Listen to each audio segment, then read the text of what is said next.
Sizə çox təşəkkür edib bir xəbəri də nəzərinizə çatdırmaq istəyirəm. Yarım saat bundan öncə Kenan yaxınlaşdı, dedi ki, Röya, biz ayın 9-da konqresdə konsert verməliyik. Çünki biletlərimiz demək olar ki, bitdi. Ona görə də mən çox böyük sevgi ilə buna hə dedim. Noyabrın 9-u artıq biletlərimiz satışa çıxır. Hamınızı gözləyirik.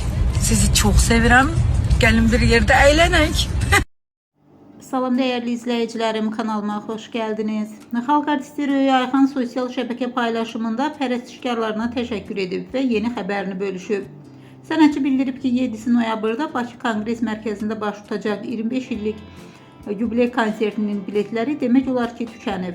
Röya Ayxan pərəstişkarlarının böyük marağını nəzərə alaraq 9 noyabrda yubiley konsertinin təkrar təqdim olunacağını elan edib. Artıq yeni tarix üçün biletlər satışdadır. Röya paylaşımında izləyicilərinə səslənib. Hamınızı gözləyirəm, gəlin birlikdə əylənək.